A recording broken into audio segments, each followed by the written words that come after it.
At my sister's engagement party, she said, "You're only here to serve." But she didn't know what I recorded. At my sister's engagement party, she looked me dead in the eye and said, "You're only here to serve." The chandeliers glowed gold overhead. Laughter floated from the balcony. A photographer was adjusting the couple under a floral arch, and somewhere, a champagne cork popped like a tiny warning shot. I stood there holding a tray of delicate macarons I'd baked myself, because my mother insisted my one useful skill should contribute to the event. I should have expected it. But some sentences don't hit your ears. They hit whatever part of you still hopes your family might see you. My name is Mara Owen, and I'm 31. My sister, Juliette, is 28, beautiful in the effortless way that requires money and applause. Tonight was her engagement celebration, the opening performance of a wedding they planned like it was a royal coronation. I only had one job. Help the servers, Mom had said. Not celebrate, not enjoy, not belong, just serve. I tried to set the tray down quietly, but Juliette stepped closer, perfume slicing through the air. "Seriously," she said, lowering her voice into that soft, poisonous tone she reserved for me. "Don't wander around. Guests might think you're part of the party." Her fiancé, Ethan, laughed nervously. The kind of laugh men make when they see a red flag waving but pretend it's rose petals. He didn't know yet, or maybe he didn't want to. Behind us, cameras flashed, people toasted, someone called her name with adoration. I tried to swallow it, tried to be the version of myself they preferred, quiet, helpful, invisible. But then she added the line that changed everything. "You're only here to serve, Mara. Don't make this complicated." I felt my heart stumble, a soft, internal misstep. Then a memory flickered. The real reason I'd forced myself to attend tonight. The recording. The one sitting in my clutch right now. The one she didn't know existed. Because 2 weeks earlier, I'd walked into Mom's house unannounced, and I heard Juliette laughing with Ethan's mother in the kitchen. Laughing about him, about the future she planned without him, about the money she thought she'd inherit, about the prenup she intended to manipulate, about the backup boyfriend she kept in her phone under a fake name. Their voices carried softly, but not softly enough. I stood in the hallway frozen, keys still in my hand, and something inside me sank and sharpened at the same time. I didn't breathe, didn't blink, just pressed record.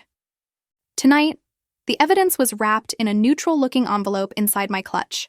A USB drive, a transcript, a printed message thread. Not for revenge, not for drama, but because Ethan deserved to know the truth before legally binding himself to a woman who treated people like chess pieces and assumed I was the pawn easiest to sacrifice. "Are you even listening?" Juliette snapped now, snapping me back into the present. "You always drift off. It's embarrassing." I set the tray aside. My hands were steady, too steady. Evan, the head server who'd taken pity on me earlier, watched from across the room, eyes narrowing. He could tell something had shifted. Juliette stepped closer again. "If you mess up tonight, I swear..." But she didn't get to finish. Because her fiancé's mother, Vivienne, tapped her crystal glass sharply. The room quieted. "Speech time," she announced cheerfully. Dozens of faces turned toward the stage area. Ethan beckoned Juliette forward with a smile that looked staged. She turned back to me one last time. "Stay out of the way, Mara, and don't speak to anyone unless it's absolutely necessary." My mother swanned over, placing a hand on Juliette's shoulder. "Remember, sweetheart, tonight is about grace." Then, to me, with a brittle smile, "Try not to attract attention." I nodded, but inside, the decision had already settled. Not emotional, not vengeful, just inevitable. I stepped toward the back of the ballroom, weaving through guests until I reached Vivienne. She turned, surprised. "Mara, is everything all right?" I didn't say a word. I simply placed the envelope in her hand. She looked down, confused, until she saw the label. For Ethan. Confidential. Her face changed, her posture straightened, the warmth drained from her expression like light fading off water. "Where did you get this?" she whispered. "The kitchen," I said. "2 weeks ago. You'll hear everything." Vivian didn't hesitate. She excused herself, glided to her son, handed him the envelope discreetly, and whispered something into his ear that made his eyes narrow and his knuckles turn white around the microphone.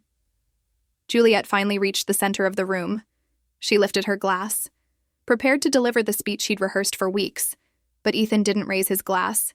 He didn't smile. He didn't stand beside her. He pressed play on Vivian's phone, connected to the ballroom speakers, and the first sentence echoed across the shimmering room. Juliette's voice, crystal clear. "Ethan is sweet, but he's temporary. I'm not marrying him. I'm upgrading." The chandeliers went silent. The guests froze, and my sister dropped her champagne flute. The room didn't breathe. Not a gasp, not a whisper, not a shuffle of shoes. Only Juliette's voice echoing through the speakers. "He'll propose soon. I'll say yes, get the ring, and once I'm settled, I can finally move into something better. I'm not babysitting his insecurities forever." A fork clattered somewhere near the dessert table. Ethan stood frozen beside the stage, eyes locked on his fiancée. He didn't look confused.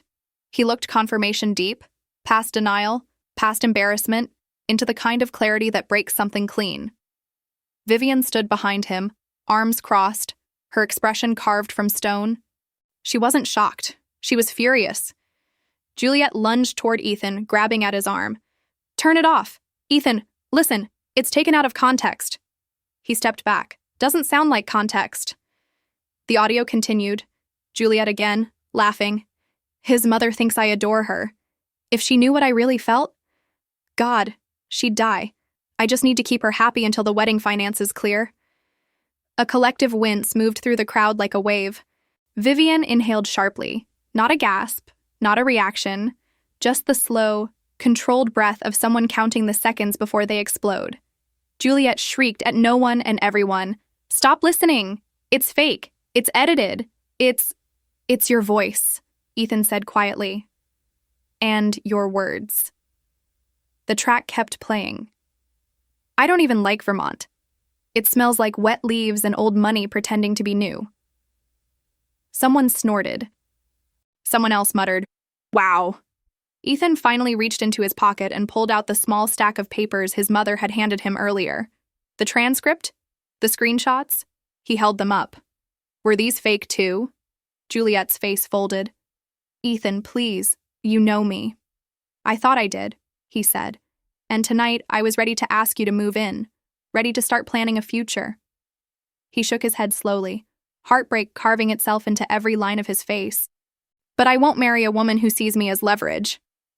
The room exhaled in shock. Juliette stepped closer again, voice turning small, desperate. "Baby, stop. Please. We can talk about this later. Just don't do this in front of everyone." Vivian stepped forward. "No. This is exactly where it needs to happen." Juliette swung toward her. "You meddling old..." But Ethan snapped. "Enough!" Silence slammed down like a curtain. He turned to the guests.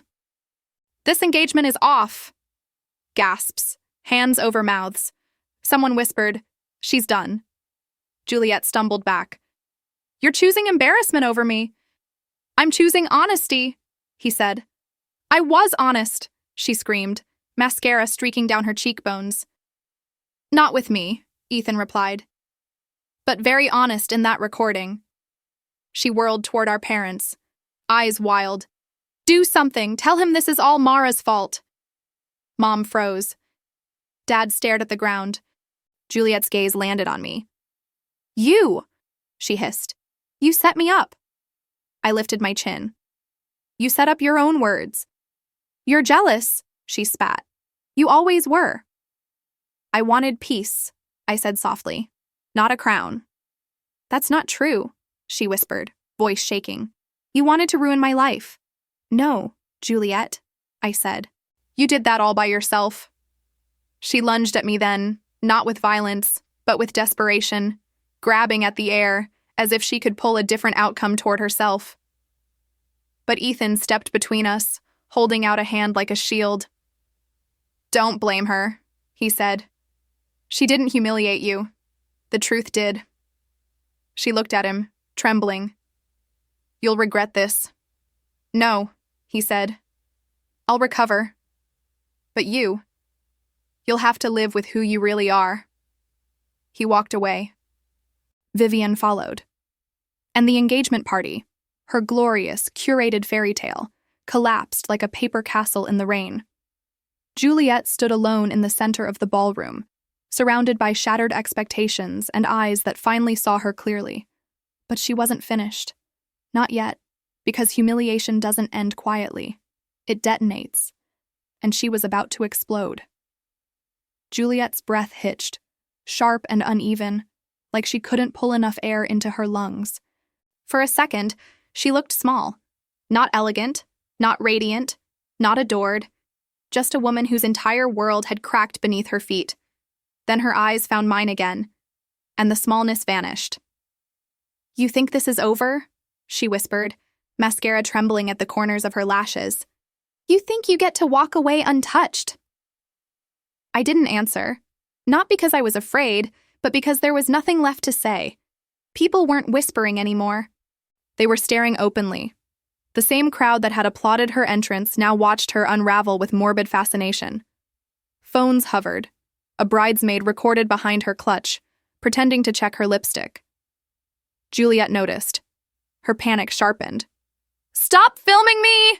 She screamed, spinning toward the guests. Delete that! All of you! A few lowered their phones. Most didn't. It was too late anyway. Vivian's assistant, Harper, approached quietly and murmured something into the mother's ear. Vivian's lips pressed into a thin, vicious line of truth. It's already online. Juliette let out a strangled breath, half sob, half rage. You ruined me, she said, voice cracking. You ruined yourself, Vivian replied with the calm of a woman who had seen disasters before and could recognize the architect of her own downfall. Juliette swayed. For a moment, I thought she might faint, but she steadied herself, gripping the back of a chair with trembling fingers. Then she looked at me. Not at Ethan. Not at her future mother-in-law. Me. You were always jealous, she said, voice trembling. Always waiting for a moment to tear me down because you couldn't stand that for once, just once, I had something you wanted. And what's that? I asked quietly. Her eyes glistened. Love. The word cracked down her face like lightning. I walked closer, not out of cruelty, but because for the first time, she was speaking from something real. Raw. Fractured. Juliette, I said softly, I never wanted what you had. I wanted peace. I wanted respect. I wanted a sister who didn't treat me like a rival in a competition I never signed up for. She blinked hard. I tried, she whispered. No, I said, shaking my head gently. You lied. You manipulated.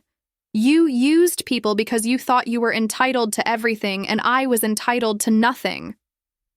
The overhead lights flickered as if the room itself was holding its breath. I didn't think it mattered, she said, almost inaudible. That's the problem, I replied. You never thought I mattered. Her knees buckled. She sank into a chair, the skirt of her couture gown pooling around her like melted silk. A few guests approached to offer comfort, but Victoria lifted a hand, stopping them. Let her sit with what she's done, she said. It wasn't cold, it was justice. Ethan returned then, not to confront her, but to retrieve the last of his things. A watch she'd gifted him, a handkerchief embroidered with their initials, a small velvet box he'd carried in his pocket. Not a ring, but the promise of one. He placed them gently on the table beside her. Not tossed. Not thrown. Gently, because he wasn't cruel, just finished. Juliette looked up at him, eyes glassy with disbelief. You're really leaving? Yes, he said softly. Over this. No, he corrected, because this is who you've always been. A sound escaped her. Not a scream this time, but something quieter. Smaller. The sound of a woman realizing she had run out of people willing to tolerate the chaos she created. Ethan walked past her, pausing only once, to nod at me, not in gratitude, in recognition. A silent thank you for exposing the truth before he tied himself to a lie. When the door closed behind him, Juliette folded forward, face buried in her hands. Her shoulders shook with each breath. Mom moved toward her instinctively, hand outstretched. But Dad placed a hand gently on Mom's arm to stop her. "Let her feel it," he murmured. Mom stared at him, shocked. "She needs us," she whispered. "She needs to grow," he said simply, "and we haven't let her." The honesty of it silenced even me. Juliette lifted her face, streaked and swollen, and stared at them with the expression of someone betrayed by her own reflection. "You're all against me," she said. "No," Dad replied. "We're done enabling you." She froze. Those words hit her harder than anything I had said. Meanwhile, whispers built again around the room, a rising tide of truth passing from table to table. She lied about the prenup. She was using him. Did you hear what she said about his mother? Poor guy. No, poor sister. Imagine living with that. I felt my throat tighten, not with guilt, but with something like release. For once, people saw me. Really saw me. The invisible sister was invisible no more. Juliette dragged her eyes back to me. "You think you won?" she said, voice shaking. I shook my head gently. "No, Juliette, I think I finally stopped losing." And that was it. The moment the spell broke. The moment the golden child's shine dimmed enough for people to see the cracks underneath. The moment my life shifted. Not toward revenge, toward freedom. Juliette looked away then, unable to hold my gaze any longer, as if she'd been staring into a mirror that showed her something she didn't want to admit. When she finally stood, her knees still weak, she whispered, "Don't come home." I met her eyes, steady. "I already left a long time ago." And with that, I turned toward the door, toward the life waiting outside. The night air cool and clean against my skin as I stepped into it. Behind me, the ballroom remained silent, broken, honest, at last. The next morning, Vermont felt quieter than it had the day before, like the entire state was holding its breath after the explosion inside that ballroom. I woke up earlier than expected, sunlight filtering through the thin hotel curtains. My phone was still on the nightstand, face down, as if even it was exhausted from the emotional labor of the night before. I didn't reach for it. Not yet. Instead, I sat on the edge of the bed, fingers brushing the hem of my dress from the night before. It still smelled faintly of perfume and cold air from when I stepped outside. Nothing about it hinted that a lifetime's worth of truth had detonated around it. A knock sounded on the door, 3 soft taps, the kind people use when they don't want the hallway to know they're there. I didn't move at first. Then I opened the door. Dad stood there, looking smaller than I had ever seen him. His suit jacket was gone, his tie hung loose around his neck. His eyes were tired, the kind of tired that doesn't come from sleep, but from truth. He cleared his throat. "Can I come in?" I nodded and stepped aside. He entered slowly, like he wasn't sure the room would welcome him. For a long moment, neither of us spoke. He sat on the small couch, elbows on his knees, hands clasped. I recognized that posture. It was the same one he used when he was about to apologize for something he knew couldn't be fixed with words. "I didn't know," he said finally. I waited. He swallowed hard. I didn't know who Juliette had become, and I didn't know how much we contributed to it. For a moment, his voice cracked. It startled me. My father didn't crack. "I raised her to think she could have anything," he said, "but I didn't teach her what to do with it, or who she'd harm along the way." He looked at me then, really looked at me, and his eyes softened into something I had never seen directed at me before. Regret. "I'm sorry, Mara." The words didn't hit like fireworks. They landed like rain. Slow, surprising, necessary. I exhaled, a shaky breath I didn't know I'd been holding. Why didn't you ever say anything? I asked quietly. All those years, all those moments, you saw what she did, what she said, how she treated me. He nodded, ashamed. I thought she needed protecting, he said. I didn't realize the cost. My voice felt small. The cost was me. He closed his eyes at that. When he opened them again, I saw it, a kind of truth parents rarely admit. You deserved better, he whispered. I didn't cry. Not then. Not in front of him. Because some wounds don't spill. They settle. He stood after a moment and reached for the door, pausing with his hand on the frame. She may not say it, he added quietly. But this needed to happen. A beat. And I'm proud of you. Then he left. And the silence that settled behind him felt different. Not empty, not lonely. Clean. My phone buzzed on the nightstand. 23 missed messages. 8 from Mom. 9 from people at the party. 2 from unknown numbers. 1 from Victoria. I ignored them all. Instead, I scrolled to Ethan's name. I didn't plan to call him, just wanted to see it. Before I could overthink it, a new message arrived, from Victoria. Thank you. You saved my son. Short, sharp, true. I set the phone down and let the quiet wash over me again. By noon, I'd checked out of the hotel and was back on the road, the Vermont sky wide and pale behind me. I rolled down the window, letting the cold wind bite at my cheeks. 3 hours later, I pulled into my driveway. My house looked the same, but it felt different. Not a retreat, but a beginning. Inside, sunlight stretched across the living room, warm and uninterrupted. I placed my small bag down and let myself breathe for real this time. Then my phone buzzed again. A single text. From Mom. She's devastated. I hope you're happy. I stared at the message for a long moment, then deleted it. No reply. No guilt. Just closure.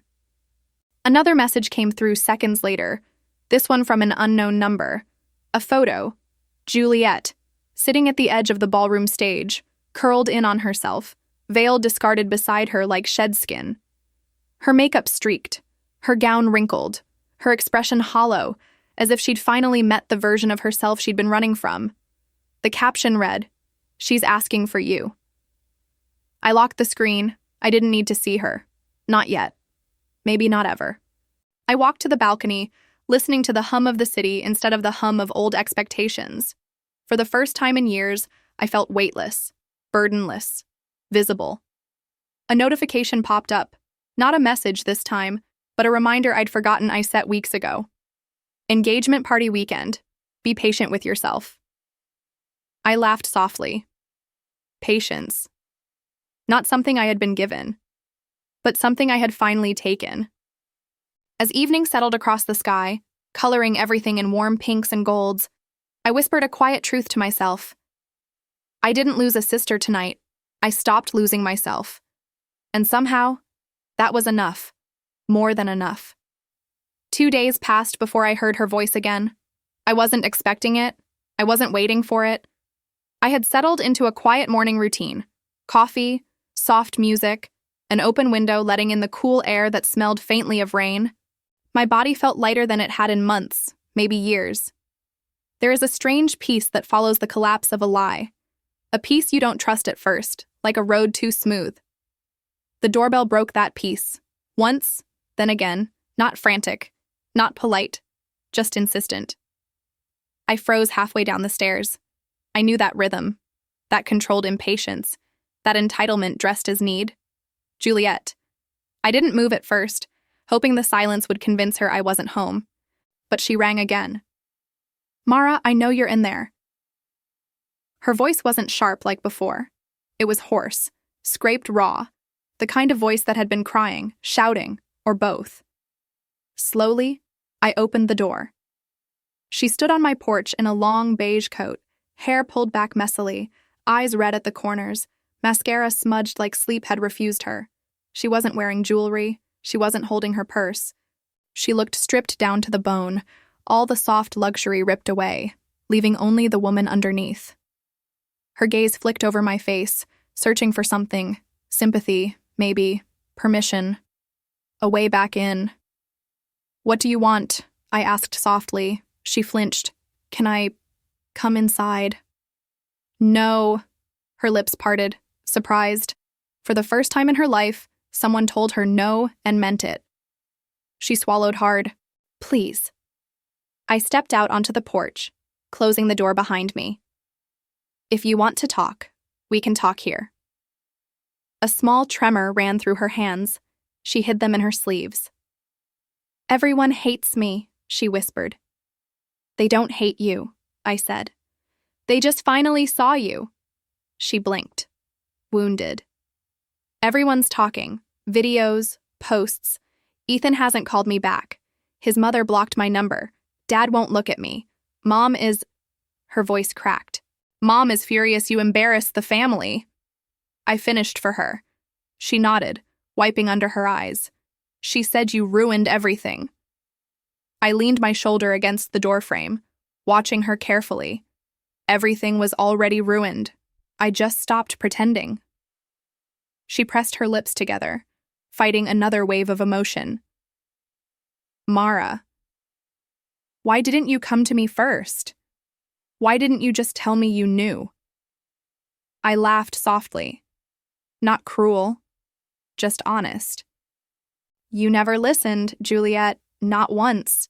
You only heard things that made you feel bigger or made someone else feel smaller." She looked away. "I didn't know I was hurting you." "Yes," I said. "You did." The truth hung there, naked and unavoidable. She exhaled shakily, breath fogging in the cool air. "I was scared," she whispered. "Scared Ethan would leave, scared his family wouldn't accept me, scared I wouldn't be enough." I studied her face, the panic beneath the exhaustion, the guilt tangled with defensiveness. "You never had to be perfect," I said gently. "You just had to be honest." Tears filled her eyes. "I don't know how to fix this." "You can't," I said simply. "You can only learn from it." She shook her head, frustrated. "Why are you being so calm? Why aren't you yelling at me? Why aren't you—" She gestured helplessly in the air. "I deserve it." "You deserve accountability," I corrected. "Not cruelty." Juliette stared at me like she couldn't understand how both things could exist at once. "I miss you," she whispered suddenly. "I miss when we were close." "We were children," I said. "Children forgive without thinking. Adults don't." A tear slipped down her cheek. "Do you hate me?" she asked. The question was almost childlike. "No," I said softly. "I don't hate you, but I won't go back to the version of me that let you do whatever you wanted." She nodded slowly, absorbing the truth. "So, this is it," she whispered. "This is how things end between us?" "No," I said. "This is how things begin, if you want something real. But real doesn't look like control, or manipulation, or pretending you're the victim of your own choices." She looked down at the porch boards. "Ethan won't forgive me." "Maybe not. And Mom and Dad?" I shrugged gently. "That's not my work to do anymore." A long silence stretched between us, but for once, it wasn't hostile. It was reflective, heavy, but necessary. She finally looked up. "Can we try again someday?" "Someday," I said. "But not today." She nodded, tears slipping freely now. "I'm sorry, Mara." The apology didn't fix anything, but it settled something. "I know," I said quietly. Juliette turned, taking a few steps down the porch before pausing again. She didn't look back, but her voice trembled when she asked, "Do you think I'm a bad person?" "No," I said. "I think you became someone who forgot how to love people without using them. And now you get to decide who you're going to be next." She let out a shaky breath. Then she walked away. No dramatic exit, No explosion, just a woman finally facing herself. I watched her until she disappeared around the corner, then stepped back into my house and closed the door gently behind me. The quiet inside wasn't empty anymore. It felt earned. A beginning instead of an ending. I leaned my forehead briefly against the door, eyes closed, and whispered the truth that had been growing inside me since the party. Peace isn't something you wait for. It's something you choose. And for the first time in my life, I knew I had chosen correctly. 3 months later, the sky over the city shifted into early spring. Pale blue, soft sunlight, a warmth that didn't fully commit. The kind of weather that made people pretend winter hadn't left bruises behind. I had changed in that time, not dramatically, not loudly, but in the quiet ways that reshape a life from the inside out. I no longer waited for my phone to light up with messages from people who only remembered me when chaos needed an audience. I no longer rehearsed peace like a performance. I had it, in small, real pieces. One afternoon, I stepped out of my apartment building carrying a reusable bag of groceries. A breeze lifted the ends of my hair, and for the first time in ages, I felt completely unburdened. No tension between my shoulders, no tightness in my chest. Just air, simple, undeservedly honest air. I was buckling my seatbelt when my phone buzzed. Juliette, not a call, a text, just one sentence. I'm trying, Mara. I stared at the screen for a long moment, letting the meaning settle. It wasn't an apology. It wasn't a plea. It wasn't manipulation. It was effort. Small, fragile, but real. I typed 2 words back. Keep going. I didn't add more. I didn't open the door she once walked through without knocking. I didn't close it entirely either. Healing wasn't a reunion. It was a boundary. A few days later, I found myself walking by the river just as the sun began sinking, spreading gold across the water. The wind hummed softly, brushing against my coat. I stopped by the railing and leaned forward, breathing in the scent of wet earth and drifting petals. For years, I had imagined strength as something loud, a confrontation, a perfect comeback, an explosion. I thought one day I'd scream everything I'd swallowed, but standing there, watching the water move in steady ripples, I understood something I'd never realized before. Strength wasn't the scream. It was the moment you no longer needed to. My parents had called twice since the wedding, each voicemail a carefully balanced cocktail of guilt and nostalgia. I didn't return either one. I wasn't cruel. I wasn't punishing them.